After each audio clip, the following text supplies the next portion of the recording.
We got work to do.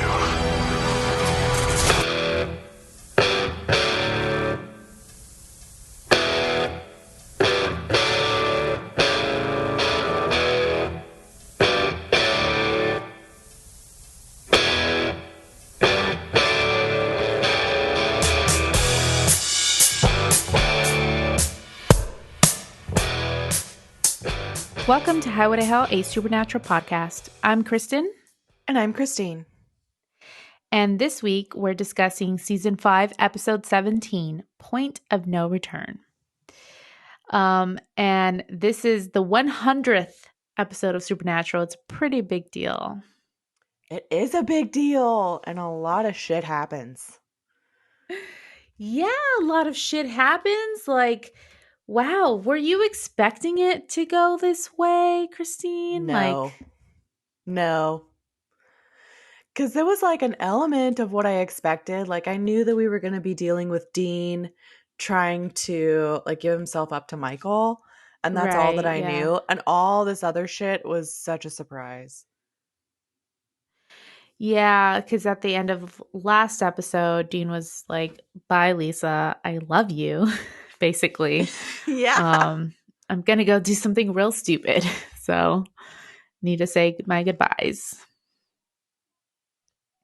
So it's funny because we basically like watched a third, like officially like only a third of Supernatural because right now there is 318 Supernatural episodes out there.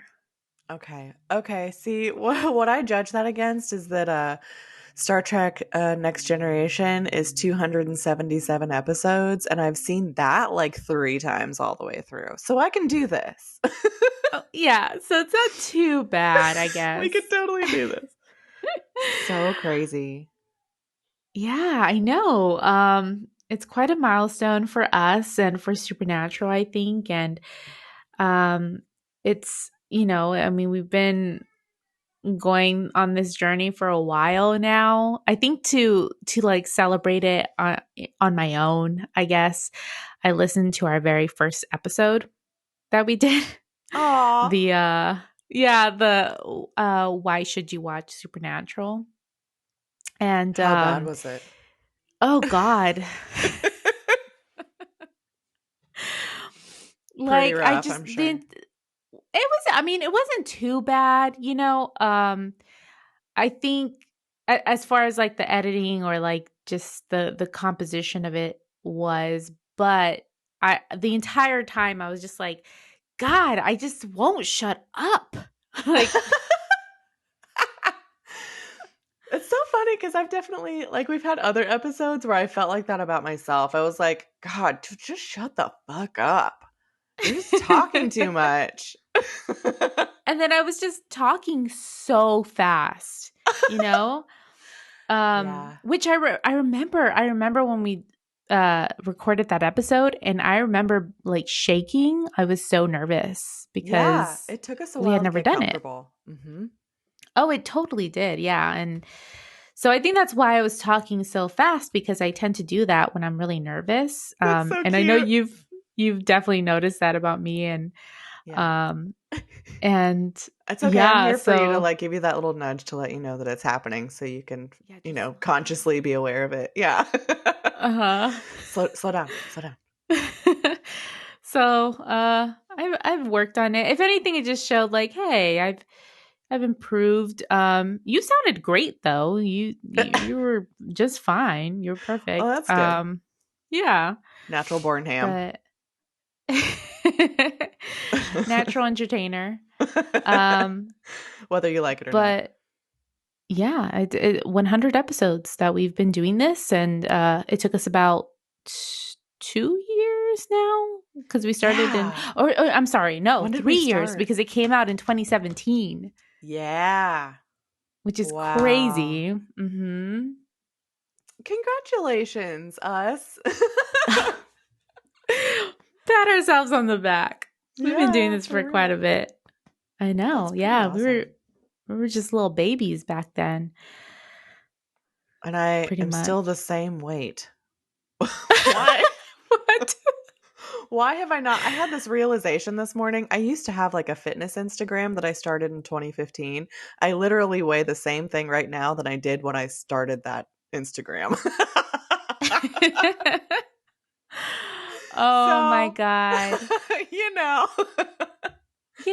But you accomplished a lot last year. You were like sticking to your plans, and you're working out all the time, and you looked Yeah. amazing in your wedding. And Thanks. I mean, yeah, it Well, I was gotta it was say, pretty impressive.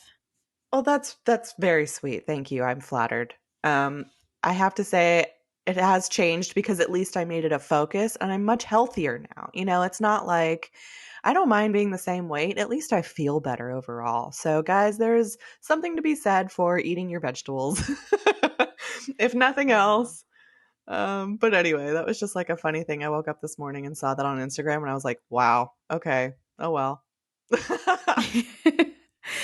Moving on. It's funny because I was feeling much better about myself, like 2 weeks ago. I had started kind of losing that baby weight, kind of losing the puffiness, and it was going well, and I was eating okay. I was eating okay, pretty well, I guess, indulging here and there. Um, but then I guess, particularly like ever since this quarantine happened, even though I was already kind of on quarantine in a way, on maternity leave, I don't know. It's kind of ballooned out of control. Oh no, same. Yeah, that's definitely what's gotten me lately. I think it's because I feel like I need to hibernate or something. Yeah. You Yeah. know? I get that feeling. It's kind of And like the food equivalent of like hoarding. uh-huh. Everybody's Like if hoarding I toilet just paper and like eating everything. put all this food in my mouth, like I'll just feel better about the current situation of the world. No, for sure. But it's funny because like the past, 3 days, I've really been feeling it and really been like, okay, this needs to end. I need to start eating my vegetables again, which I love vegetables and I'm excited about that. Me too. Um, but yeah, I love my Brussels sprouts. But the moment that day that I said, okay, I'm going to put a stop to this and start eating healthier, the 4 pints of cookie dough that I had ordered Oh arrived in the no. mail. Oh no. Well, So it's about 3.5 now pints of cookie dough sitting in my fridge. But I'm gonna try to be good and just break it out, here and there when I'm really wanting a snack, not just bored. well, it I looked think that's the thing. fucking delicious. Yeah, I I mean, think I'm I'm a gonna have to get some. sucker for cookie dough. And it's funny because I've been craving it since like late pregnancy because Sonic's used to have my favorite blast, which was the cookie dough brownie blast. Yeah. Oh my God, two of my favorite things mixed together in some ice cream. Yes. And for some reason, they got rid of the cookie dough. And so it was like, What? yeah. And we went, when I was like 7 months pregnant or something. And I was like, what? They don't fucking have the cookie dough? What the fuck? I wanted my cookie dough, like basic, Total meltdown. Do they realize yeah, what they're doing to people? I know. If I go, they have like 159 different flavors, different combinations of slushies, and they can't keep the goddamn cookie dough. Like, what is going on? Unacceptable. Yeah. No. So, I have my cookie dough now. All is well. Enough That's for messed up though. a long time, hopefully. Mhm. Um, Well, is that maybe a good segue into what you were wanting to like kind of chat about a little bit, like how we're passing the time right now in quarantine? yeah. Yeah. So, I mean, I know everybody's stuck inside and probably by now feeling a little bit stir crazy. I know I'm a hermit. I love being inside, um but even it's kind of been a toll on me. So I can just imagine others who are a little bit more outgoing than me are like really struggling. Um, but yeah, I've seen a lot of people doing different fun activities at home. So I was just kind of wondering, like, hey, what have you been doing, Christine, to kind of keep sane? Yeah. Well, we just started like for my birthday last week. I tried our first like virtual party basically, Mhm. and it was a lot of fun. It made me feel a lot better to see everybody and get a group together and have that like group conversation dynamic that we haven't had. Yeah, Like it with makes a all of our friends. difference. Yes, it does. And so we Also, actually happy birthday, Oh, thanks. Christine. Happy late birthday. Thank you. Um, because we skipped an episode, right? We didn't put one out last week, but that Monday was actually Christine's birthday. Yeah, and So, you know, it's kind of weird to say, but it was one of my best. Um, I had hmm. been in a really like kind of dark place that week before because of all this, you know, Hmm. it gets us every now and then and it really had gotten me. And right around my birthday, I started to perk up and just feel happier and find like, you know, some fun things to do. And by the time my birthday came, I just felt so like kind of peaceful about everything. It was a gorgeous day here in San Antonio.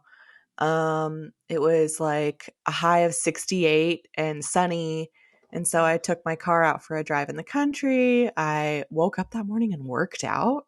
I what? Oh, hey. What the fuck? Wow. I know. And it was just a really good day, you know, just kind of obviously not being around people, but doing what I wanted to do. And I had John, and so it was a good birthday. Thank you for that. But like, you know, as far as not being able to go out and do stuff, that virtual party was really fun. And so a few of our friends wanted to do it again last night, and I actually like drank. I was a little hungover this morning, which See, you is can still unusual. party. Yeah. Yeah. And it was really fun. Like they've got some games and stuff now for groups of people called I think there's like the game company is called Jackbox, and they've got some different games. You have to buy them, but they're cheap. There's I've seen some stuff like this. Yeah, you probably have. There's one called Quiplash. Have you heard of that one? It sounds familiar. We played Quiplash and we played Drawful, which is one you put it up on your computer and share your screen with everybody so they can see the questions and the things happening in the Hmm. scoring. But then you log into the game through your phone. So everybody's playing it on their phone. And for the drawing one, you're like drawing these goofy little, like awful drawings on your phone. And it's so hilarious. Okay, yeah. Because I just went into their website. I think I've seen people playing like the murder mystery one or Ooh, something I like didn't know that. about that one. Yeah, I think they have something like that. That But sounds that fun. sounds like a lot of fun. It was. It was really nice. Um, and we also have put like themes on all of these hangouts. So the one last night was cowboy themed and it was hilarious. So fucking funny to see what everybody does for a theme. Like how they all show up is just so creative and just hysterical. Of I know course. I did feel bad because your birthday one was 90s themed and I totally Oh forgot.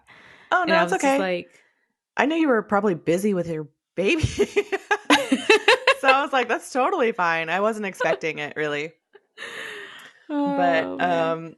Jen, of course, has like a pink light up cowboy hat. And so Well, of course. we got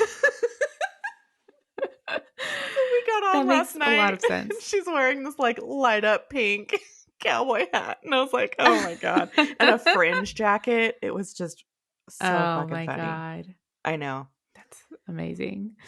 So, yeah, if you are missing groups of people getting together, your group of friends, I highly recommend doing that. We just did it through Google Hangouts, and it's been kind of fun because I've been getting groups of people together who don't normally get together in person. because I have some friends who are living out of state. So, like last night, my friend Elise, who's in California, joined us, and she would have never been able to do that in person, but it was so fun. Yeah. Yeah, that's always nice. I mean, I think if anything, it's like some, bringing like long distance friends closer together. I could see that happening. Yeah, totally.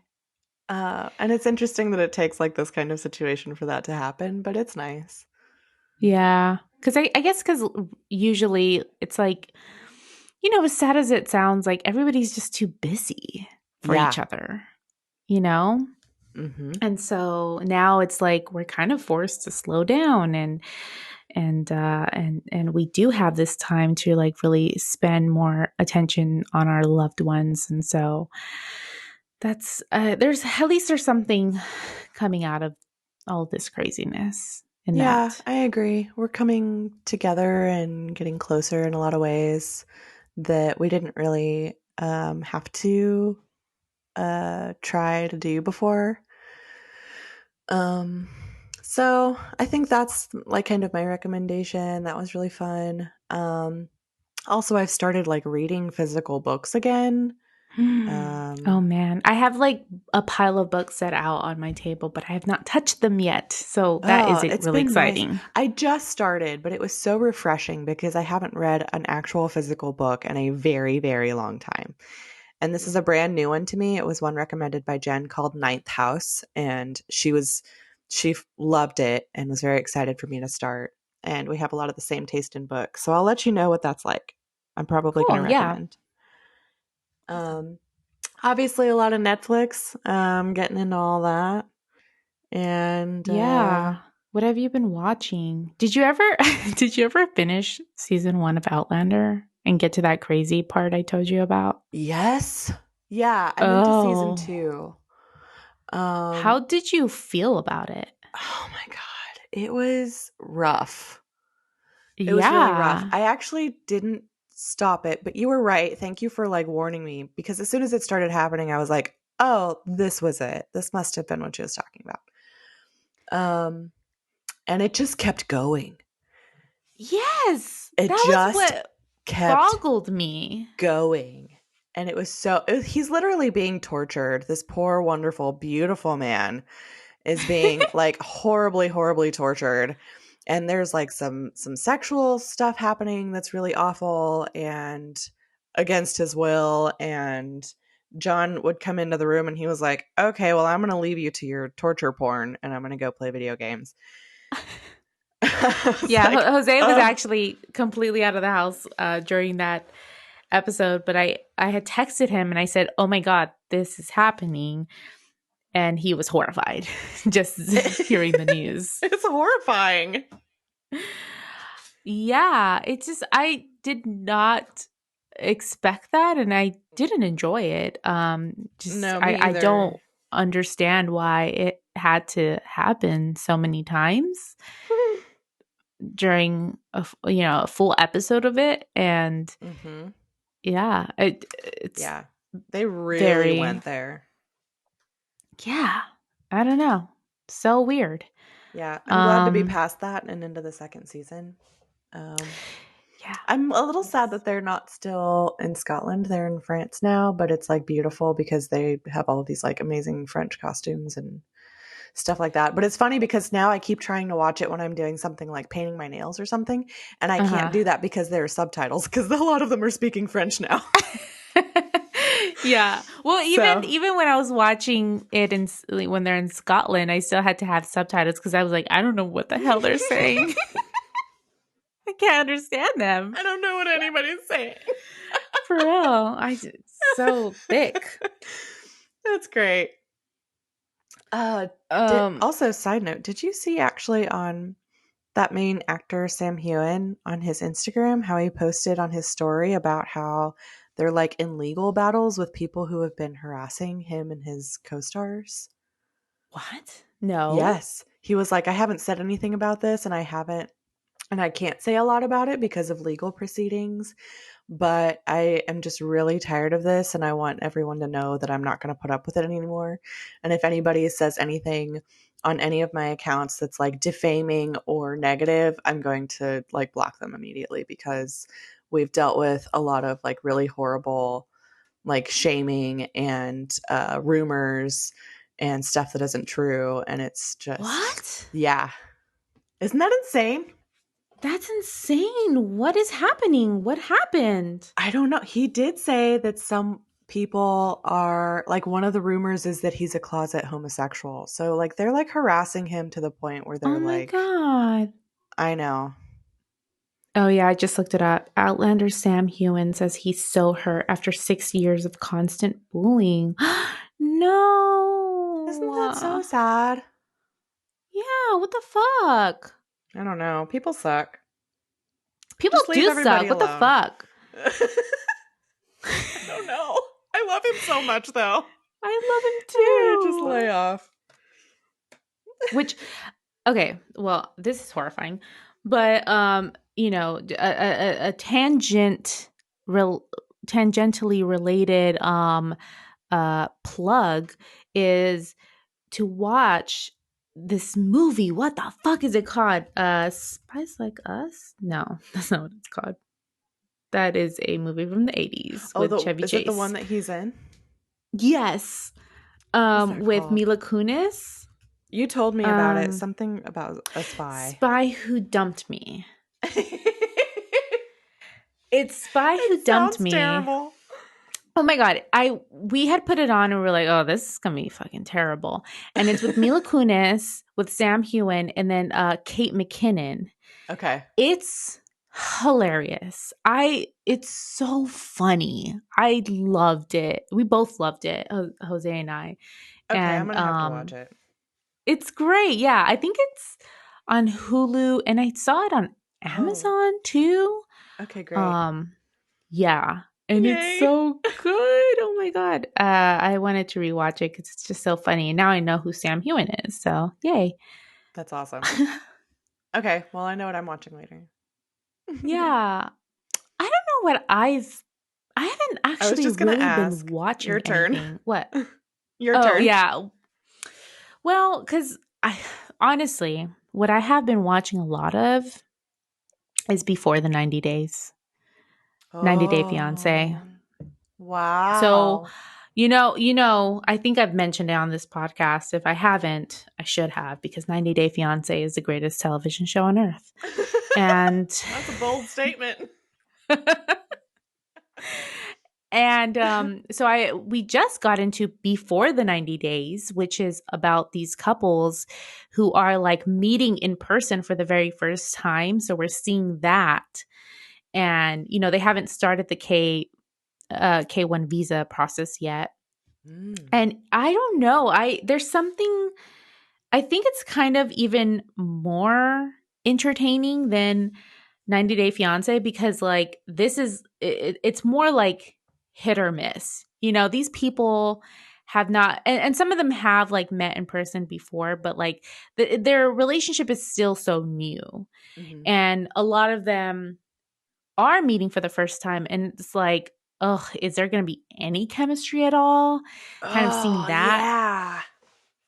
There's also a lot of instances where it's totally like a catfish situation or like a scam situation, and that's fascinating.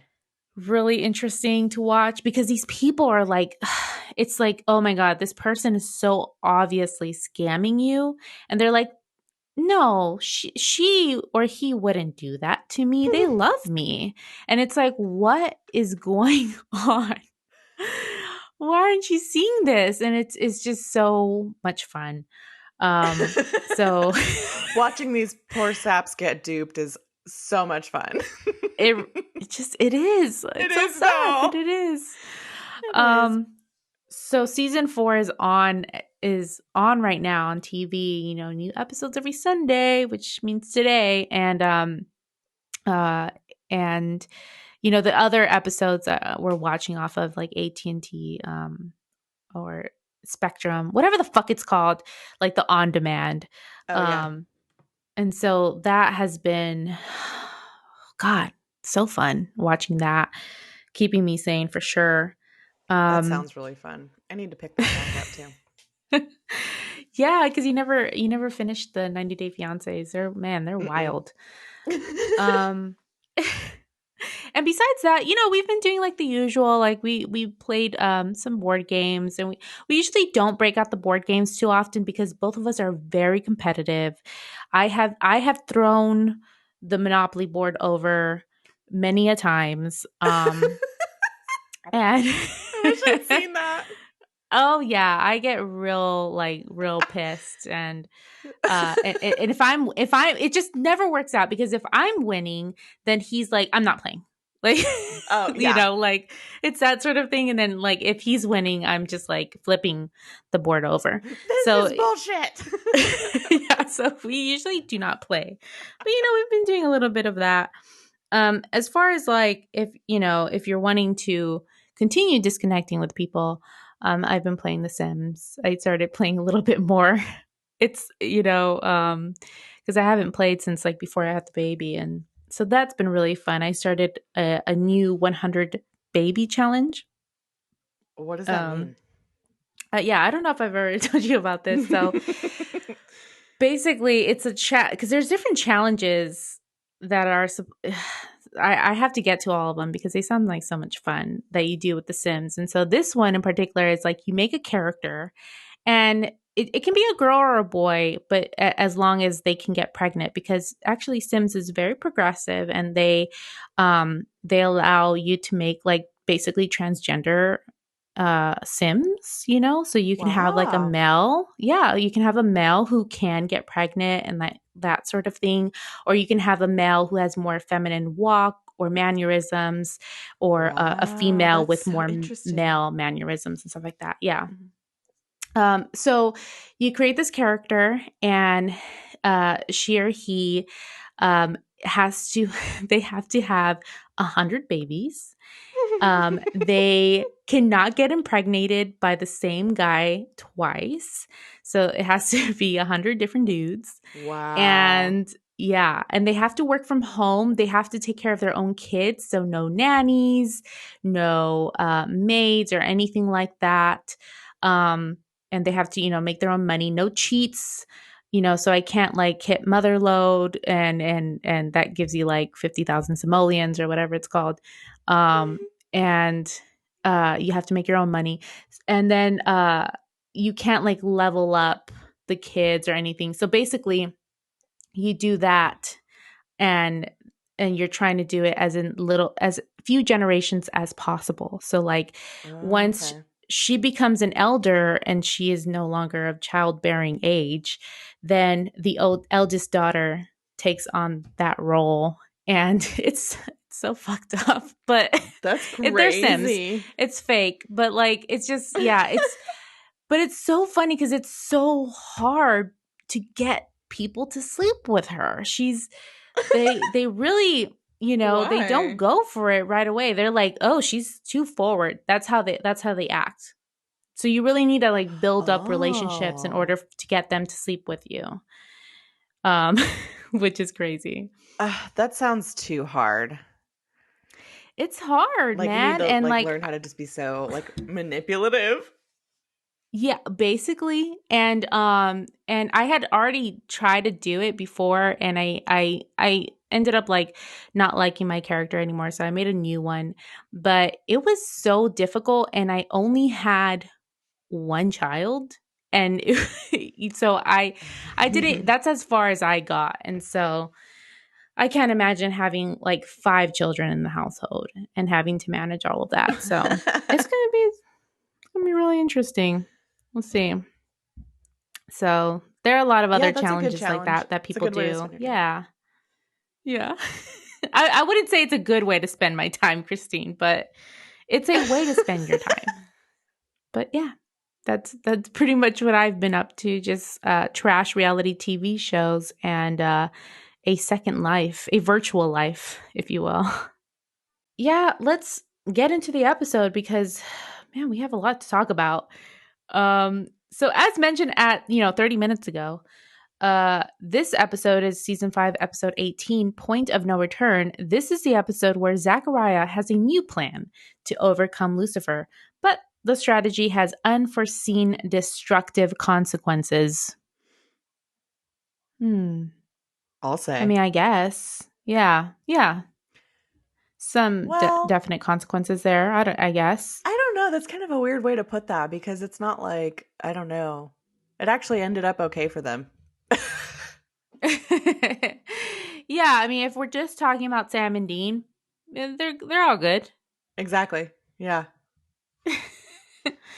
The director of this episode was Phil Segricia, who's amazing as usual, and then it was written by Jeremy Carver. Cool. So we got a good team on this one. Mm-hmm. So Solid. in the recap, we get Zachariah. He's pretty pissed at Sam and Dean because they fucked up his plan and basically, made him look like a monkey in heaven. They also we remember that they had a brother, Adam. Did you remember Adam? Was it Yes. kind of like an aha moment? No, I it was a little weird because I definitely remembered Adam, and I remember at the time that we met him like wondering if he would come back at some point because that seemed like such a huge thing. Like, oh my god, there's another Winchester brother, but he Hmm. ended up dying, and so I didn't know if that would come back around or not. And I don't know, I was glad to see him back. It's funny because even more in this episode, he's like a little mini Dean. He's just exactly like them and fits right in.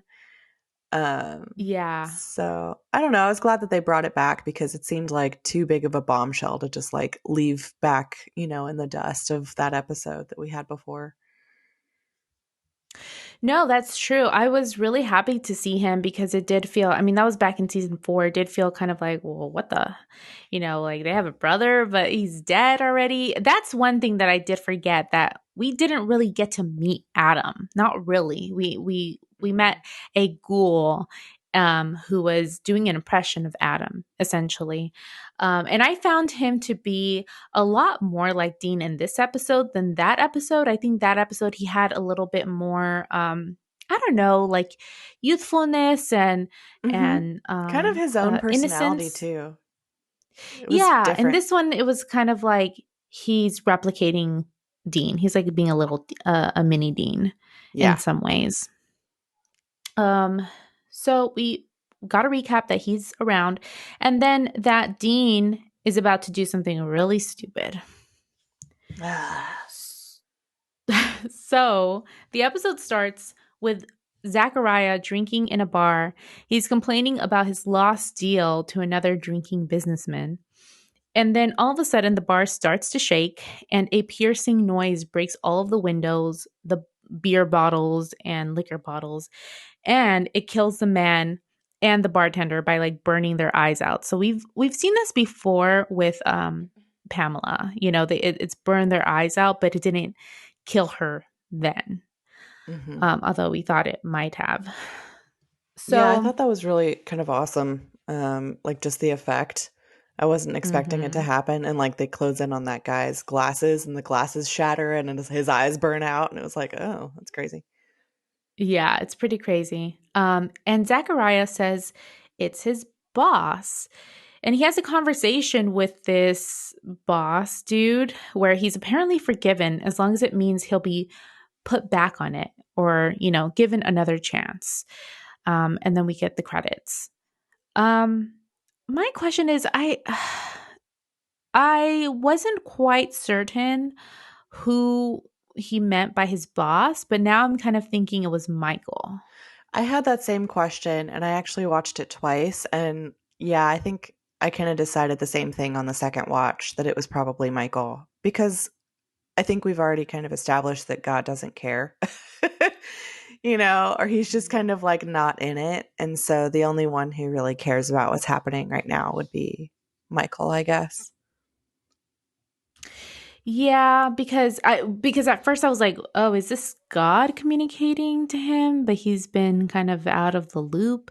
But no, after thinking about it, it's like, "Oh, okay, yeah, it makes sense. That's actually Michael, and that Michael is kind of the one pulling the strings, sending Zachariah out to get this deal worked out."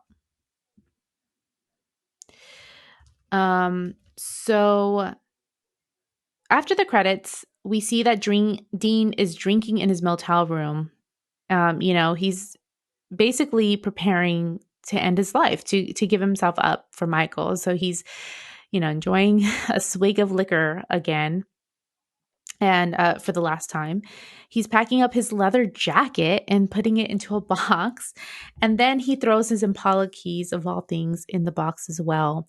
He tapes it up and then writes Bobby Singer on the outside of it. So it's crazy because it really is all these meaningful things to him, right? His jacket, the Impala, Mm-hmm. um, that Drinking. he's ready. Yeah, drinking, and just ready to leave all of his belongings because we know that he's leaving his life essentially. Um, and then we see him write a goodbye letter, and we don't actually get to see the letter, but on Supernatural Wiki, they have all the text from the letter. They do? Yeah. Mm-hmm. What does it say? The letter says, Sam and Bobby, given what's about to happen, I'll be surprised if this package ever finds you. But if it does, I want you both to know that what I'm doing isn't about giving up. John taught us better than that. This is about time.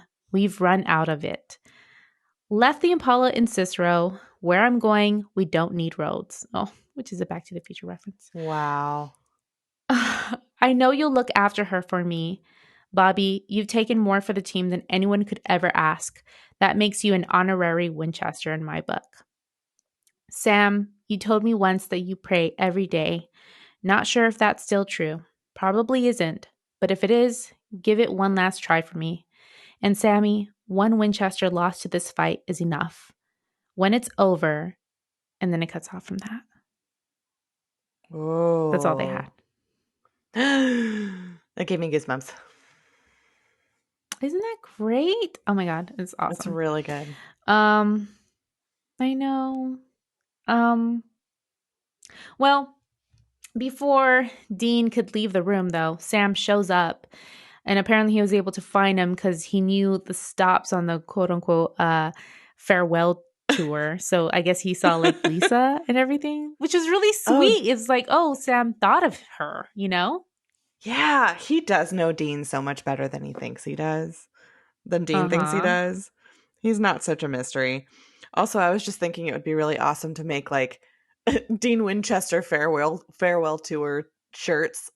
Oh, yes. Oh my Like a God. list of the stops and dates and stuff. Oh man, like what else would be on there? Definitely like a burger place of some sort. Oh yeah, A for bacon sure. burger. So it's like Lisa's face, bacon burger, His beer. favorite bar, yeah. Uh-huh. Just like an empty road so he can like drive the Impala Uh-huh. at full speed. Yeah, maybe like a Um, last stop back at their hometown, their childhood house to look at it oh from the yeah, outside that's true. and then Yeah. done. I This is a shirt for sure. We'll make it. um so Sam begs him not to give himself up to Michael since Bobby is working on something. Although he says that and it's like it doesn't seem very hopeful. It's like Bobby's basically just scrounging up scraps, trying to figure out what to do. But before Dean can protest, Cass appears and whisks him off to Bobby's house. So at Bobby's house, Bobby and Sam are trying to continue their research, trying to find some way to defeat Lucifer. And Bobby says that there's still more they can do, but Dean argues that if people die, it's on him. And then, oh my God, so upsetting because Bobby says, don't give up. And Dean says, you're not my father. And the look on Bobby's face in this moment, his face just suddenly drops. He just looks all of a sudden like heartbroken in that one moment. Yeah, that was really fucking harsh. Like I don't know. Like I can tell that he's angry, but what the fuck, Dean? Why are you telling him that? Like that's just hurtful right now. It's not helpful. Yeah. No, and it didn't really even make sense with what Bobby was trying to say. It just kind of felt like that was Dean's way of protecting himself by hurting Mm, Bobby in that moment, kind of like lashing out because that's his only defense mechanism right now. Because yeah, it wasn't necessary. It wasn't needed at all, no. of course. And that's kind of funny too, because like I feel like that's what kids do to their parents. Like if your parent really pisses you off as an angsty teen, you say something just to hurt them and like lash out again. Like it's not even Yes. true. You're just Yes, like yes, yes. mad. Yeah, it's kind of like when Bella tells Charlie in Twilight, no wonder mom left you because she wanted to get out of this stupid town or something like that. Ah, yeah. And it's like she had to do that to save his life and hurt him. And it hurt him more than anything. Mhm. But yeah, Dean is definitely Bella in this moment. Yeah. And like even though he's saying you're not my father, he's totally treating him like he's his dad. Yeah, exactly. Um, and he does tell him also, and you're not in my shoes.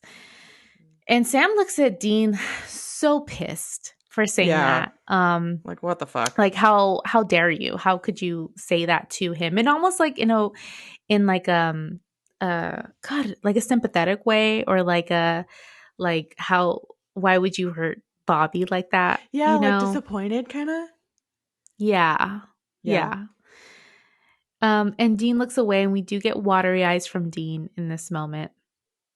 And then Bobby takes out a gun from his drawer and a bullet.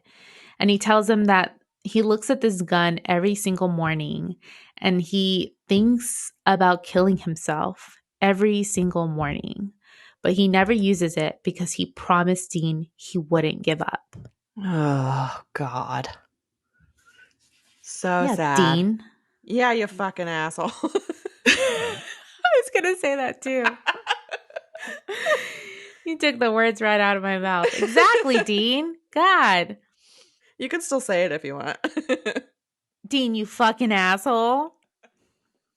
Come on. It's true. So suddenly, though, Cass is attacked by a headache and he says something is happening, but without an answer, he just disappears. And we see him appear in an empty forest. There's like broken trees everywhere. It just seems like something has happened. Like maybe there's been a fight of some sort there. It's very odd. And he finally locates like a pile of, everything's all muddy, but like a pile of dirt that is moving as if something is trying to break out of it. And he's attacked then by other angels with angel swords. So now every fucking angel has an angel sword. And they battle it out, and Cass wins like a badass. I really enjoyed Hmm. this fighting sequence. It was great. It was really good. I agree.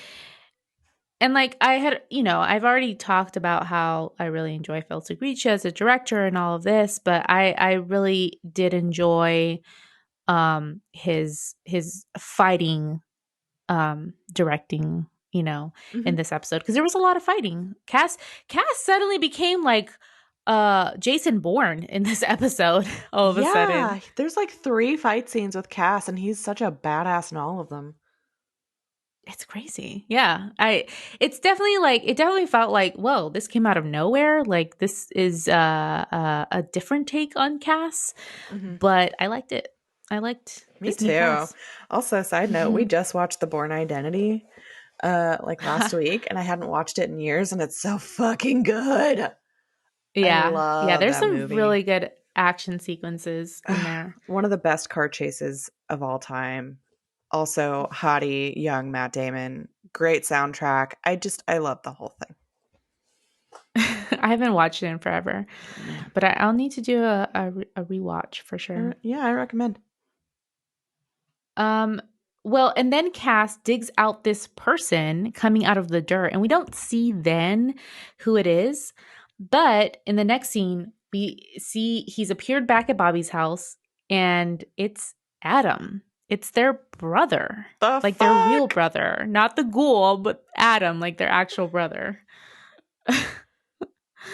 Um, and Cass awakens him. But they don't really need to explain their relation to him because apparently the angels warned Adam about them. So it's like, uh-oh. Mm-hmm. So it was interesting because remembering back at the beginning of season 4, Dean was brought out of the earth in like the middle of nowhere in this random forest. And then now we see Adam has like, was like digging his way out of this also random forest. Mm-hmm.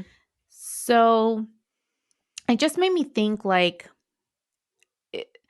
I don't know, like why why was he buried there? But then I thought maybe he wasn't actually buried there. Maybe in fact, that's how the angels operate or something. Like once they actually bring somebody back to life, they just place him in this random location. Yeah, that's really interesting because that's kind of what I had assumed. Like, if they bring somebody back, then this is how it has to happen. Like, that he has to come out of the dirt like that for some reason. But I had forgotten with Dean because Dean came up where he was buried, right? Yeah, that's true. He was like in a coffin and he was near Sioux Falls, which kind of like, I guess, made a little bit more sense that he would be kind of near Bobby, I guess. Um, Another thought though that I did have is because we don't know like where this. No, wait, just kidding.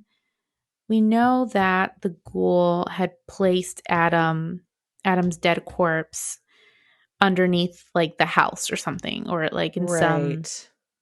like I forgot exactly where it was, but we saw that. Mm-hmm. And I'm trying to remember, did they give Adam a proper like hunter's burial at the end of that episode? Maybe. I can't remember, but I feel like they would have. Yeah, see, that's what I was thinking. So I don't know. I It's a little confusing. Um and they don't really give us any answers about that. So, No, it's just kind of like, here's how it works. Yeah, I guess I just sort of felt like this was a different like way for them to bring somebody back. And it was just kind of like, bam, okay, here we brought him back. Here he is, coming out of the mhm. dirt in this like rando place that we picked because it's in a forest where nobody else is or something. Yeah. So I just looked it up and it does say despite Sam's pleas of attempting to ask Castiel to revive him, Dean insists on by saying he was their brother and died like a hunter, so he deserved the funeral of one. Yes, that sounds So familiar. they Okay. they burn his body. Yeah. So then maybe So that's yeah, I don't why. know. Well, I I guess I would have just liked if they would have said something like, these sets of trees are like special trees, like they're, and that's why the angels brought him back here. Just anything like that, like yeah. I don't know. I Yeah. would Like, what appreciate was it. the reason for this spot? Right. I'm with you. So now cleaned up, Adam says he was in heaven, and apparently heaven looked like his prom, and he was making out with some girl at prom, which is kind of sweet, like, you know, Yeah, it's cute. prom, you know? Um, so the angels popped up apparently and said that he was meant to fight Lucifer with Michael. They realize that they're moving on from Dean. So, like, okay, Dean's going to say no to us. All right, well, we got this other brother we can go to, which is a really interesting way to, one, bring Adam back and then kind of just move the direction of this show. It's like it's been, Dean's destiny is to be taken over by Michael, and all of a sudden we're told, oh wait, no, just kidding, we can Mm-hmm. go with this other guy. Mm-hmm. I did Um, think it was kind of interesting because Sam was the only one to say, and they kind of ignored him. And I was like, damn it, y'all were so close. But Sam was like, wait a second. So, them wanting Dean so badly this entire time and suddenly just switching gears and bringing him back right now, that doesn't sound fishy to anybody. This doesn't smell rotten to you. And so he yeah, started to kind of go there to like think about the fact that this was like all a trap and they were using him as bait, but they were just kind of like, yeah, yeah, whatever, Sam. And like didn't think about that anymore. Yeah, and they just basically, I think, dug themselves into a logic of like, yeah, that makes sense that they're gonna now do this. But Uh-huh. yeah, Sam's pretty right. And I guess if they wouldn't have had that twist, right, that it is a trap, then it would have been I think we would have been talking in this podcast episode about the fact like, hey, why didn't they just do this before? Yeah. Um, so we would have been on Sam's side for sure. So Sam tries to tell Adam that he can't follow them. He cannot trust the angels. They are lying to him. But he doesn't believe it. He's like, because I think Sam's like, why should you believe them? And he's like, because they're angels. And instead, Sam's reason to trust them instead is because they're blood. And Adam's like, we may be blood, but we're not family. Ouch. Which, yeah, harsh. But it's also interesting because it's kind of a, uh, a a a a turn of the classic "family don't end with blood" quote of Yeah. this That's what I kept thinking show. too. Hmm. So apparently, the angels have uh, promised Adam that if he does the job, he gets to see his mom again. So they're kind of like, I understand that, obviously you want to see your mom. We would probably do the same, right? They don't say that, but I feel like they kind of think that. And Sam just asks that Adam just give them a little bit more time to find another solution. So that night, we see Adam try to sneak out, but Sam catches him. And, they have a sit down talk, and Sam tries to urge Adam that if they'd known they had a brother, they would have looked for him. And I guess that's what Adam is kind of pissed off about, the fact that, even though John came around once a year, took him to a baseball game on his birthday every year, he still didn't have a dad, and his mom really is his only family. Yeah, and I thought Um, it was kind of interesting. I didn't really agree with this tactic because Sam kept trying to kind of like explain John. Like, if you have one good memory of him, then you'll give us a chance to figure this out. And then later he was like, trying to kind of explain, like, I know he didn't come around, but it was actually worse that he would have been there all the time. Like they kept talking about John, and I was like, you need to stop talking about John because he clearly doesn't care. John wasn't a part of this kid's life. And I don't blame him for not giving a shit about him because dad was never there. It was just you and your mom. So I would have wanted him to like come at it from the point of like, yeah, dad really sucked and I totally get that, but we're your brothers and we are your family too, and like we would have been there for you if we had known. Try to like make a connection outside of the connection they have because of John. yeah, it was kind of surprising because I don't know, Sam and Dean, I feel like by now, even Dean has come to terms with the fact that John wasn't a great father, and he wasn't a Yeah. great father figure and wasn't really around for them the way he was supposed to be. And so you're right in that it is odd that they're taking this tactic, or Sam is.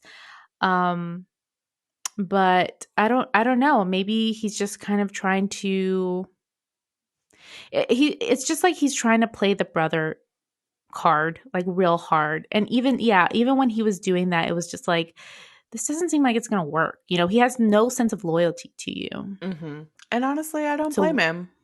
And I don't know, maybe yeah. that was just kind of a writing decision and they just kind of like wanted to go that route instead for some reason, but I didn't feel like if I were Adam, none of what Sam said would make me feel any different. You know? Yeah. It was just like, No. okay, this Like, doesn't work for me at all. I don't care. okay, who are you? Yeah. Basically. And you keep trying to get me to care because you're talking about dad.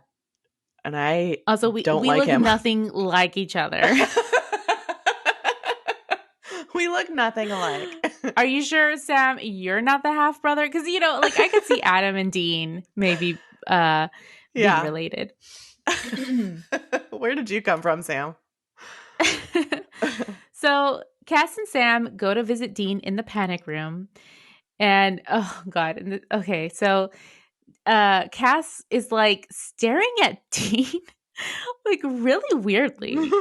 Just like he just looks kind of mad at him or something. He's just like looking at him really weird. And Dean does go, not for nothing, Cass. The last time someone looked at me like that, I got laid. Damn. So even on Supernatural Wiki, it did say like this quote was definitely a nod to the Cass Dean shippers in a way. And it was that That's was totally pretty what I funny. was thinking. I was like, no wonder all these rumors got started. Yeah, no. I definitely think from what it says on the Supernatural Wiki, they put it in there just to appease those shippers. So Dean says that he's not letting Adam do it. He's not letting him take the bullet for him. He says he's tired of fighting who he's supposed to be. This entire sequence made me want to cry, by the way. So Sam asks if they can just work together, if they can just continue trying and fighting together as a team. I mean, up until a couple of episodes ago, Dean really was the one kind of trying to like keep them motivated to just continue working as a team, Bobby and him and Sam and Cass. Um and then, the most heartbreaking thing, Dean tells Sam that he just does not believe in him. That was That messed up. whether I know because yeah, at the beginning of this season, we did see that Dean was having trouble trusting Sam. Sure, understood. He felt very betrayed, but it just had seemed like that all of that had been worked out. And hasn't Sam proved himself? He's come face to face with Lucifer already many times, and it's like, why does Dean suddenly all of a sudden think Sam can't handle it? Mm-hmm. Yeah, I And he thought kind of by says, this point that he oh, go had. ahead. Well, I was just gonna say, like, I definitely felt like at this point they had come to, like, the past few episodes. It seems like they've come to more of an understanding where he was gonna trust Sam more and like give him, like he's grown up now and he knows that. And I don't know. It just kind of like he reverted back to being like, no, I can't trust you. When I thought he had worked through some of that. Yeah, that's true because even right after the episode when they're in the mental hospital, there Sam was definitely struggling with the little brother syndrome, right? And they had that really great discussion where Sam was like, "You have to start treating me like a partner." And I think, Dean had started really treating him like a partner, and all of a sudden, you're right, it's like back to, no, you're my little brother and you don't know what's best. Mm-hmm. Um So, and he says, like, whether it's demon blood or another demon chick, really, Dean? Like, what the fuck? Um, he's just gonna give in, basically. And Sam gets watery eyes here. And like, I thought Jared, I mean, I thought everybody was so great. Um, I, I'm like, I'm so about Adam, and that actor, but like Jim Beaver, Jared, who plays Bobby, Jared and Jensen, but especially Jared in this moment. Oh my God. Mm-hmm. Like you could see so much pain on his face when Dean said that. He did a great job this whole episode. Yeah, he really did. Um, and he's like, you don't believe I'm strong enough, basically, which I forgot what episode it was, but that was definitely a point of contention for Sam also. Mm-hmm. And Dean just says, Satan is going to take over you basically, and it's got to be me to fight you. Oh, yeah. And the way he said that was so fucked up, too, because he said something like, Lucifer's gonna wear you to the prom and there's nothing you can do about it or something. And Sam was basically like, fuck you. Yeah. Yeah, and he goes back upstairs after this point, and I think, Bobby and Cass both come up to him, and Bobby's like, um, how did it go down there? And Sam is just speechless. Like, he's still kind of watery-eyed, and Yeah. he doesn't say anything because obviously it did not go well. So just then, Cass goes down to check on Dean, and he hears like this loud metal thunk. And he's tricked by peering in to see like this fallen down chair and a fallen down lamp. And I don't know, I don't know why Cass fell for it, right? Like, Mm-hmm. what could have possibly happened to Dean in this panic room? But he goes inside, and when he turns around, he sees Dean standing next to a cabinet. Dean slams his hand on a sigil drawn on the cabinet door with his own blood. And then that, makes Cass disappear, and Dean escapes from the basement. Damn it. Mm-hmm. Also, I had kind of a question in this episode, like, where do the angels go when they're banished like this? Because it's happened to Cass, like in this one episode, it happens like 2 or 3 times and he comes back. Yeah. So I'm Yeah, like, no. how long does that last? Are you just like putting angel time out for a certain period of time? Or like, where do you go? Like, what happens? I love that. They're just like sitting in a corner somewhere. Yeah. With a dunce cap. You just sit here and think about what you've done. No, I don't think that they actually ever say fuck. No, maybe they did say in one episode in season 4 that they're just sent far, far away. So it just takes a while for them to get back, I guess. I don't know. Like, I guess I don't know if we've ever gotten the answer, but in my head, this is me making this up. I imagine that they're sent back to like heaven or like some other type of angel realm, Mm-hmm. and that it is difficult for them to like get back. Mm-hmm. That is not to be corroborated by any evidence that we have seen on the show. Yeah. That is just Kristen fanfic. But that's a great question. Well, that kind of makes sense to me. Well, I mean, if I was going to say, if our listeners know, and maybe we'll find out later. I know, later on in the show, like we do find out more about angels and stuff, blah, blah, blah, blah. But so maybe it's answered later on. But yeah, I mean, it's kind of funny, right? It's like we know that angels can travel, like basically anywhere. So, like, why can't they just return? Yeah. Yeah. And also in this one, like, the last time that Cass banishes himself, it's with like a couple of other angels or however many. And so I was like, did they all go to the same place and they have to keep fighting, or are they all sent to like different places and so it breaks up the fight? Like, I don't know. Like I just was curious about like what's supposed to be happening whenever they're sent away. But yeah, I guess I'm definitely going to be imagining them on timeout from now on. That's for sure. Just sitting there pouting.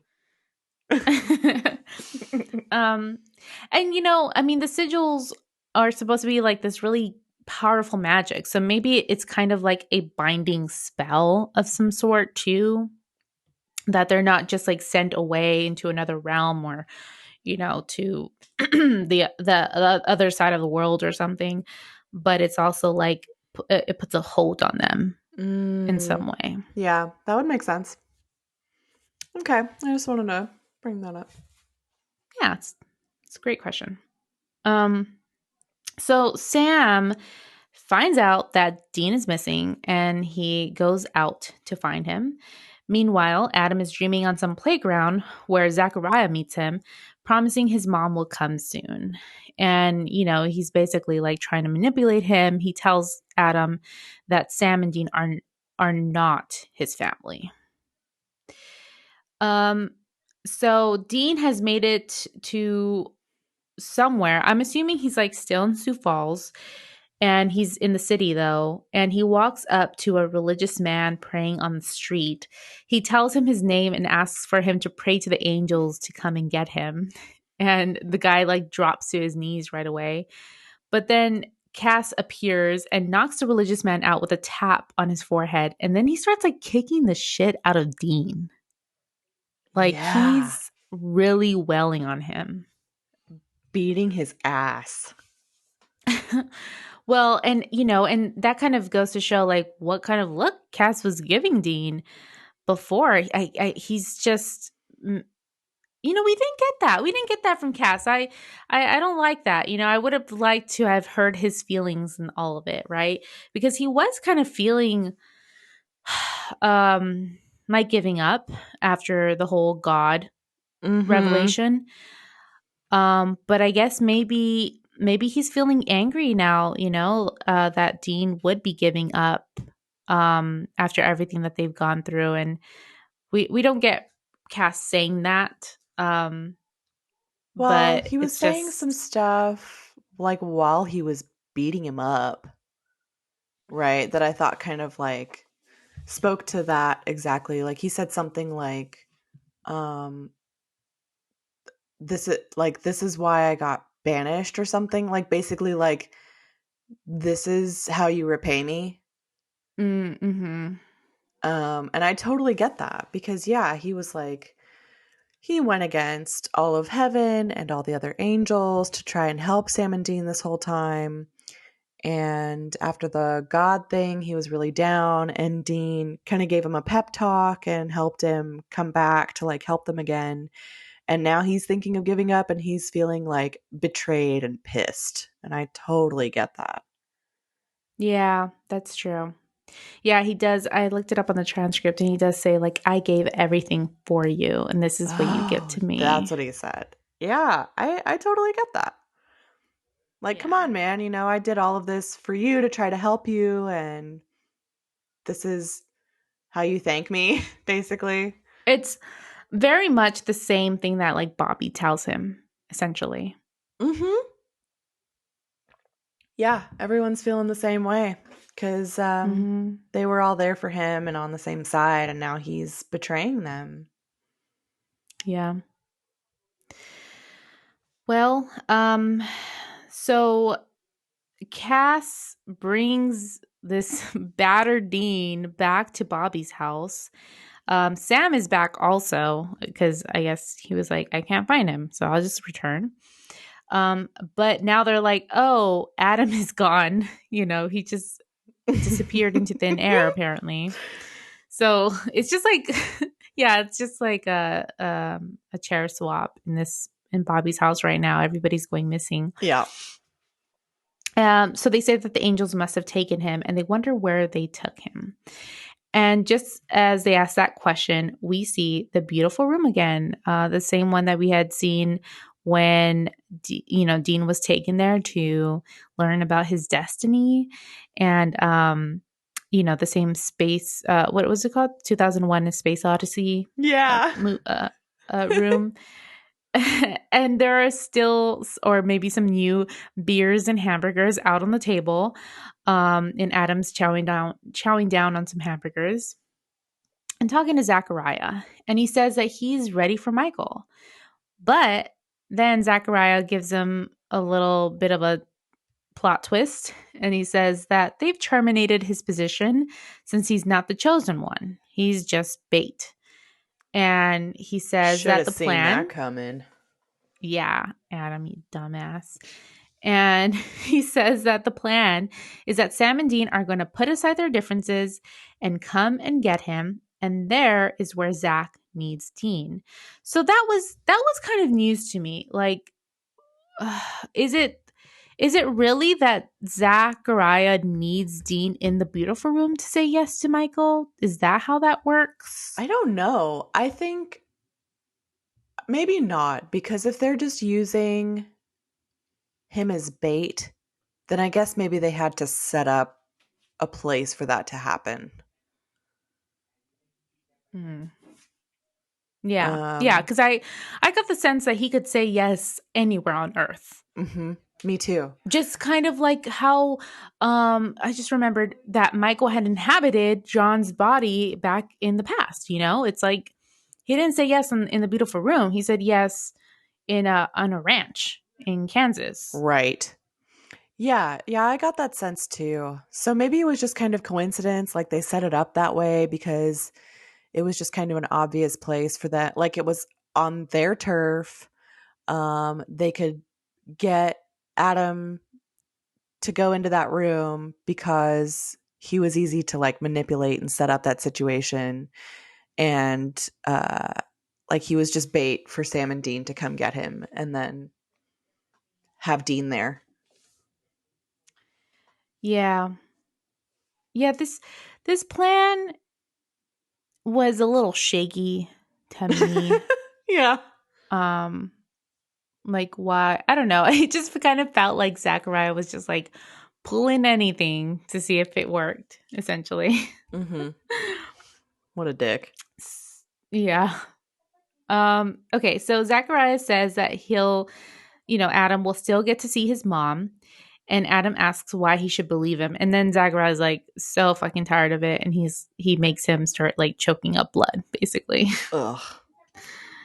hmm So Dean wakes up from he's all wounded and everything at Bobby's house, and Sam tells him that Adam is gone. He's taken by the angels to the beautiful room, which Cass found out through a recon. Which they kind of realize that it's a total trap. Because why would they allow Cass to know this and to figure it out? Right. And Dean agrees, but he says he'll say yes either way. Either he goes there and saves Adam, says yes, or he doesn't and he says yes anyway, basically.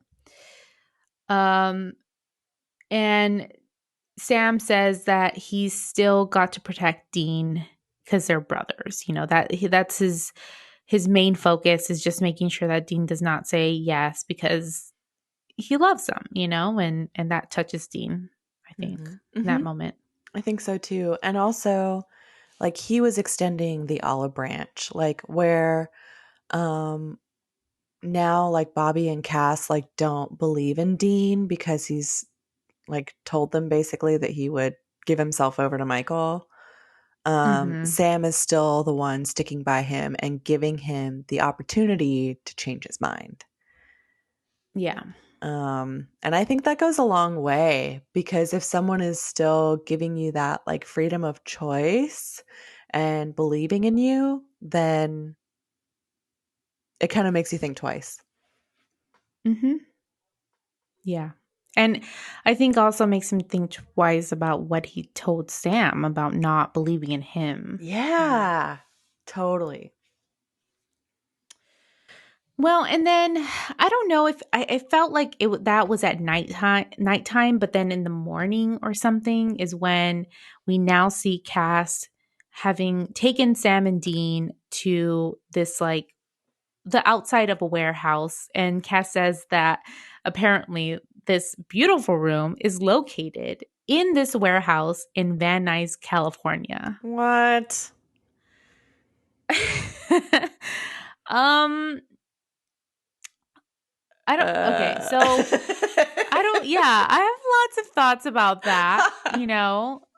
Uh-huh. One, it just felt kind of like, is this where they actually filmed it? So they were just like, oh, we'll just say it's fucking in I Van know. Nuys, California. Yeah, was it just like easy for like shooting purposes and like writing? I don't know. Budget. Yeah.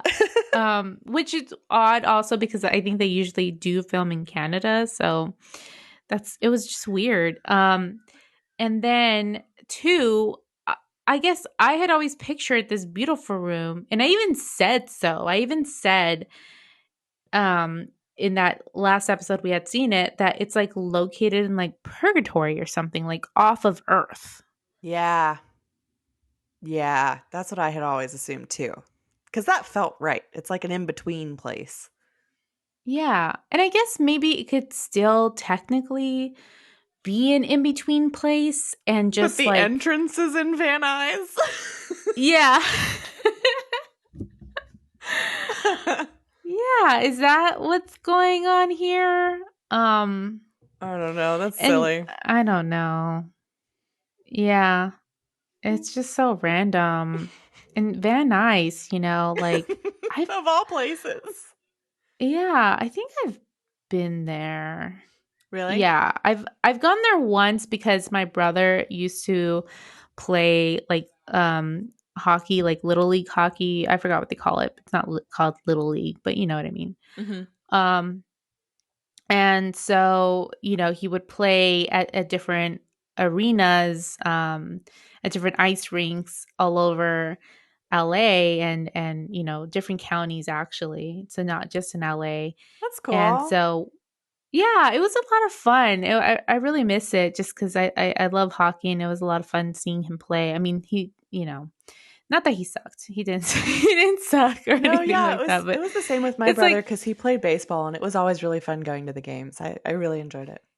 yeah. And unfortunately, they don't really that hockey's not a really big thing in San Antonio or in Texas. I don't. Maybe not. Maybe in other places, maybe North Texas, but It's a not little really too in San hot here. Antonio. Yeah. But yeah, one time he did play in Van Nuys and it was so far. And these games always started at 6 a.m. So it was just Oh oh God. oh yeah. So it was Why so would they tiring. do that to parents? That's so mean. I know, and he's like because he was like 10 years old or something, like such small children That's waking terrible. up so early. I know, it's crazy. Um so yeah, this beautiful room is apparently located in Van Nuys. So Cass says he's going to go in alone to take on 5 angels, which okay, Jason Bourne. Um and Dean says, doesn't he think he's gonna fail? And then Cass says, yes, but at least he won't have to watch Dean fail. Fuck. Ooh. He's real mad. Wow. He's so mad. This entire episode, I mean, Cass never smiles, but this this entire episode, he just looks so mad. Yeah, just extra pissed off. Yeah, I guess the only time he smiles is when he's drunk and explaining jokes in Enochian. Yeah. So I guess he needs to go drink another liquor store or something. Uh-huh. God. Oh, but then he also says that he doesn't have the same faith in Dean that Sam has, which Dean looks really hurt by it. But I was kind of like, well, there you go, Dean. Yeah. Yeah, that's how it feels because it's the exact same thing that he told Sam. Yeah.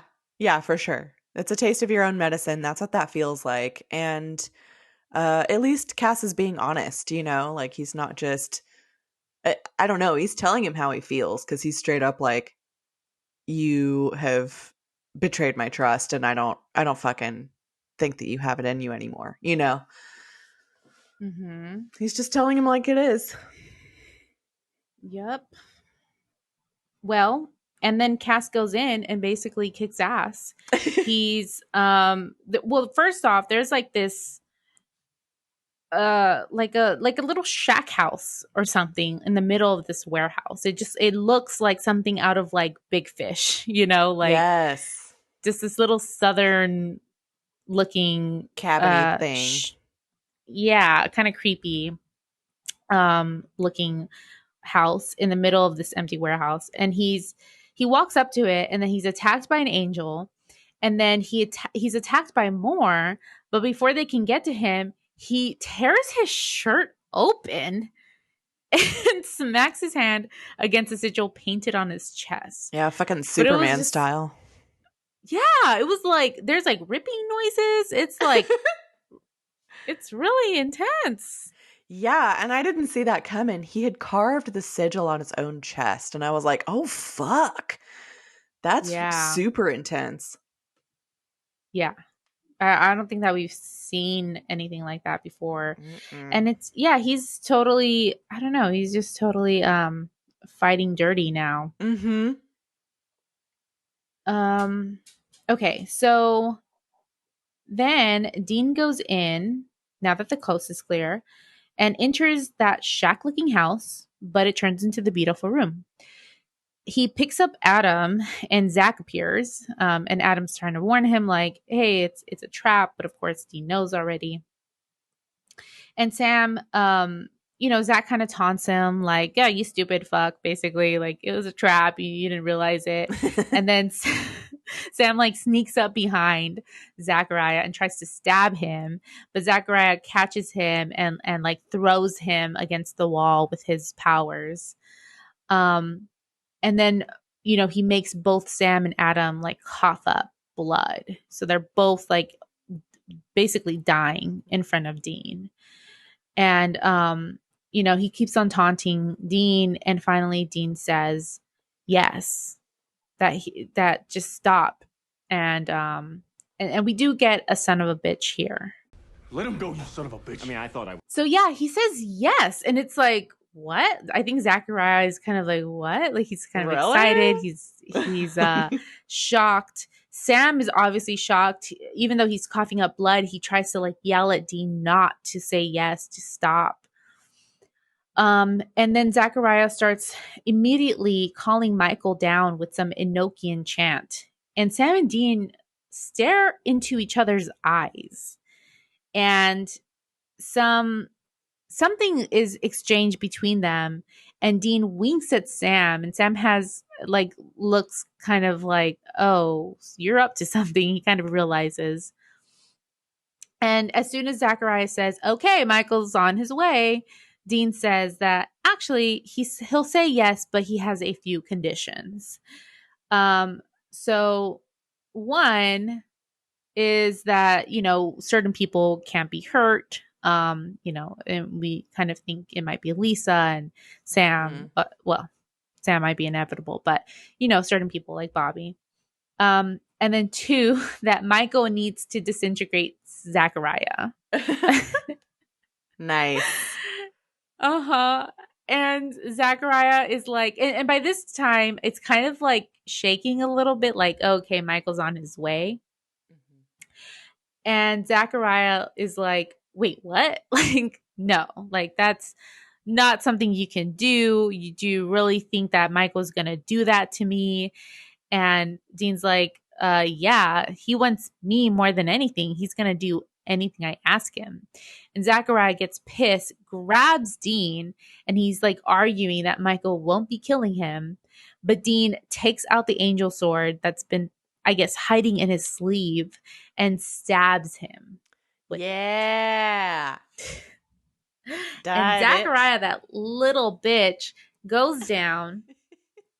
He's dead. He's gone. And we get that cool wing effect, too, that we haven't seen in a while. Oh, that was so cool. I loved that. It was like the shadow imprint of the wings, like, spread out after he dies. So sweet. I really liked this one, I think, the most because he's kind of like slumped up against the wall, against a corner of a wall. Mm-hmm. And so like you can see the wings kind of like they're not perfectly straight, they're following the wall basically of where they would be. It was like, very well done. Yeah, just like splayed out.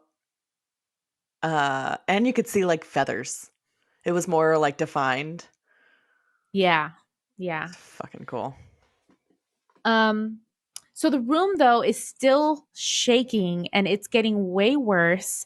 There is this bright white light that's getting brighter and brighter and a piercing sound. Like it's hurting even my ears watching the episode. And Dean grabs Sam. Very interesting. He grabs Sam and he's kind of like, come on, Adam, but yes. He grabs Sam, right? Can you walk? Okay, great. Follow me. And he takes him out, but before Adam can get out, the door shuts and he's locked inside. And Dean tries to open the door from the outside, but it's burning hot and he can't touch the door. And then all of a sudden, and we see Adam, like kind of look behind him. The noise continues. It gets brighter and brighter until it's like completely whited out. And then all of a sudden it stops. And Dean is able to get back inside, but the beautiful room is now gone. Yeah. And Adam's gone. Yeah. Which sucks. And I don't know, like, what happens to Adam now. Are we going to see him again? I don't know. What are they doing to him? I don't know. What do you think is going on, Christine? Gonna have to think about that a little bit. Okay. Well, we now see them driving back.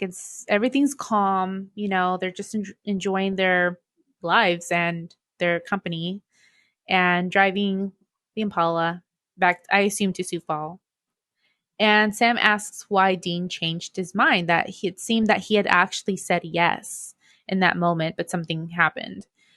And Dean says that when he was looking at him, he realized basically that he just didn't want to let Sam down.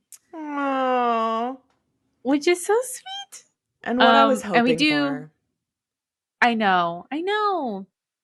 And we do in that moment get another son of a bitch right here. I look over to you and all I can think about is this stupid son of a bitch brought me here.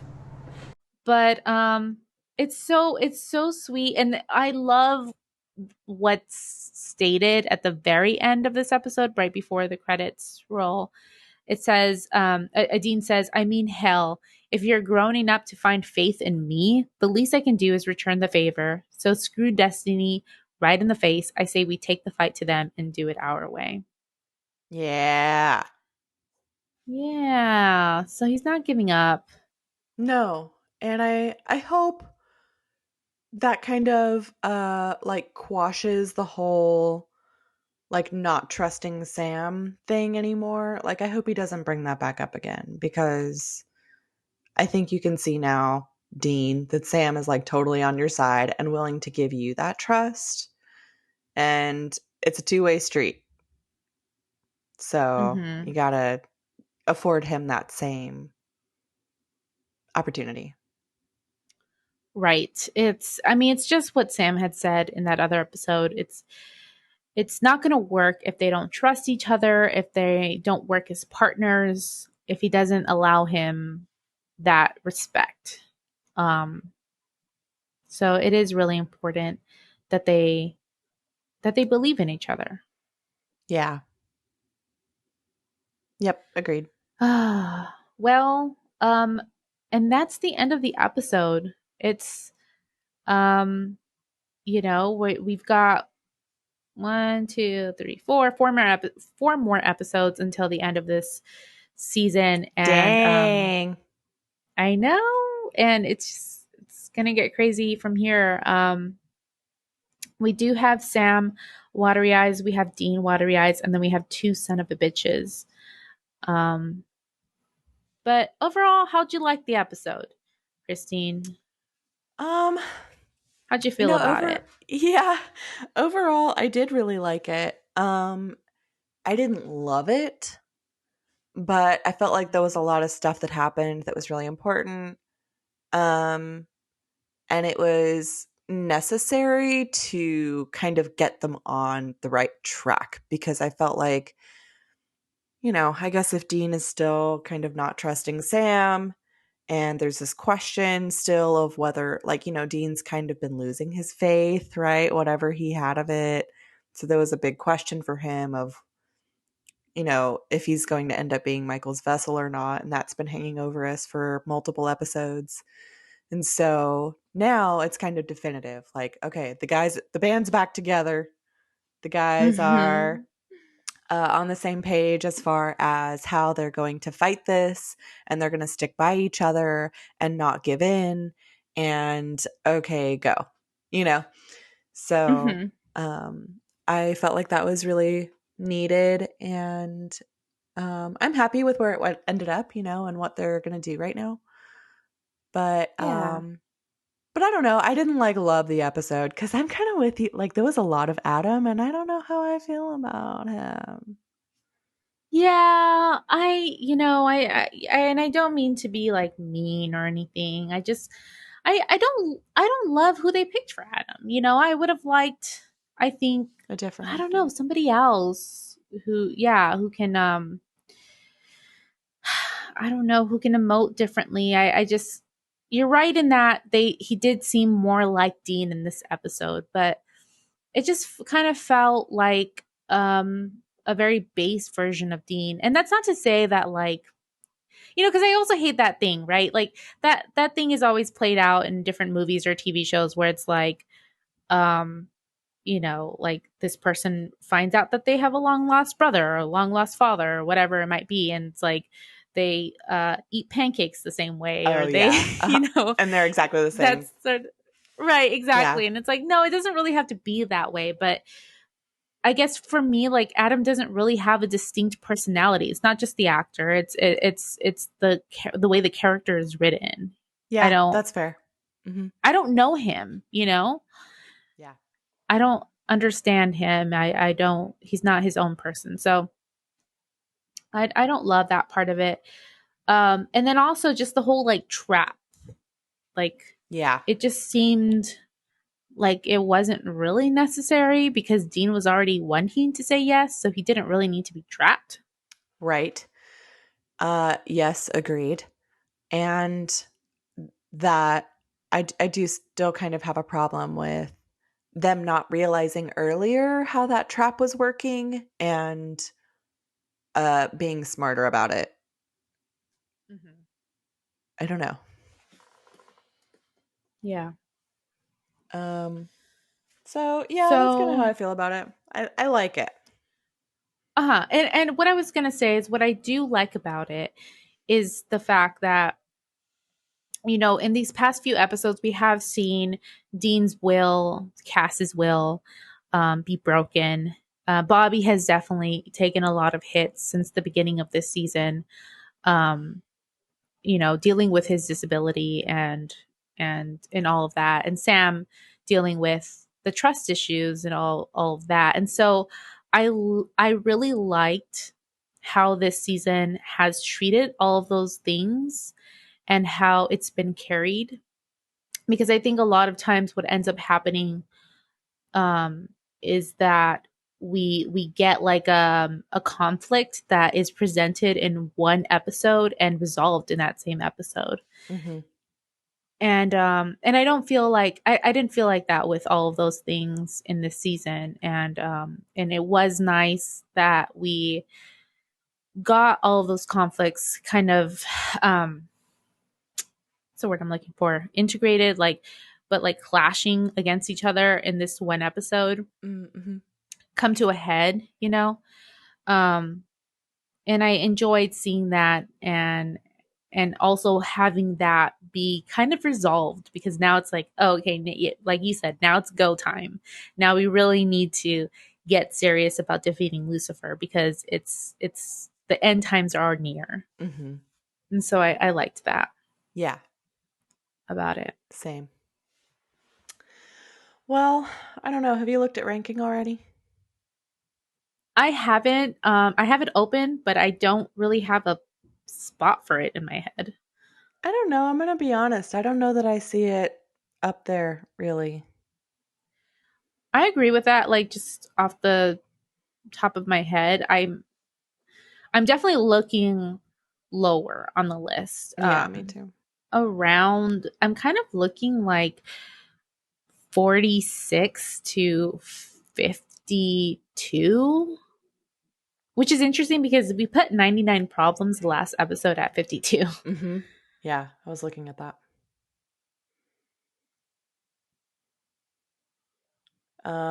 Because even though these others better.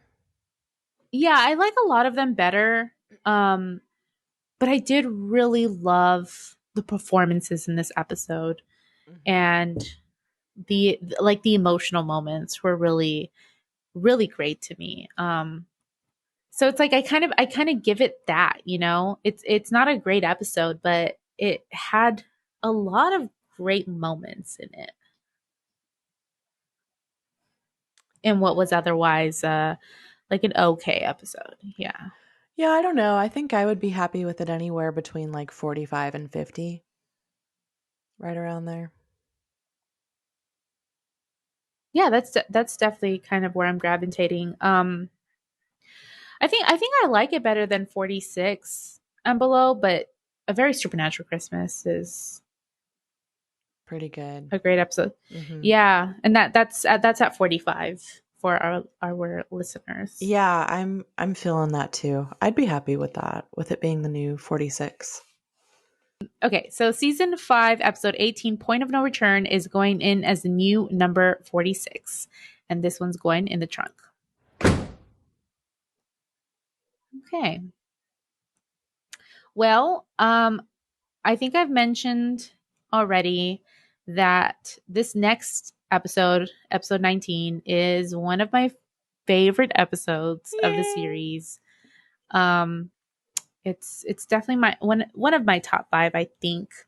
So I'm really excited to talk about it. It's a really fun episode. So I'm excited about that. While you guys are listening to us, just want to remind everybody that you can rate and review us.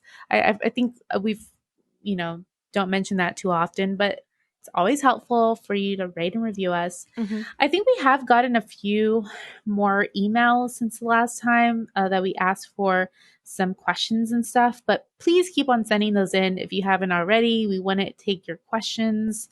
And funnily enough, I just logged onto our email, and apparently I must be using our podcast's email login on my Reddit, because there's a bunch of emails about 90 Day Fiance logic at its finest from Reddit. I did see that. I was going to call you out earlier when we were talking about it, but I was like, wow, really? Oh my God, that's so funny. I was looking a little bit at Reddit recently because some I guess stuff went down. I don't know. Some oh, and Lauren and Alexi have their baby. Okay, well, I'm definitely gonna be on Reddit later on. So exciting. But yeah, the point of this was to say, please keep on sending those questions into our email. That's highwaytohellpodcast@gmail.com. And you can follow us on Twitter, Facebook, and Instagram at Highway to Hell Podcast. Thank you guys so much for supporting us and for being so awesome. We know that this year just in general has been kind of crazy for us, what with like having a baby and then like just getting started. Christine was so Christine was so busy at work taking over for me while I was on maternity leave, and then coming back, and then all of this happening. So it's been pretty crazy, and we've been struggling some weeks, most weeks, I think, at least for me, and so thank you guys so much for supporting us, even if we can't get an episode out. So we appreciate you. Thank you for saying that, Kristen, because I wanted to say the same thing. Like, our schedule, like putting it out, has been kind of all over the place, because even if we put it out during a week, sometimes it's like Tuesday or Wednesday or later. It's just kind of whenever we can get it out there. But thanks for continuing to support us and to listen whenever they are posted, because we're just doing the best we can. And this is fun, and we want to keep it going and just continue this podcast, but it's got to fit into our lives. Like, we can't do this professionally. We're not making a lot of money or anything doing this, Yeah. So I think we're both just, being really like forgiving and like accepting of the fact that the rest of our lives need to happen too. So thank you for also understanding that and just still following us. Yeah, thank you guys so much. Well, with that, we'll shit. With I remember now. Fuck, what was I? Okay. I was going to say, well, with that, until next time, we'll see you on the highway to hell. Bye. Shit.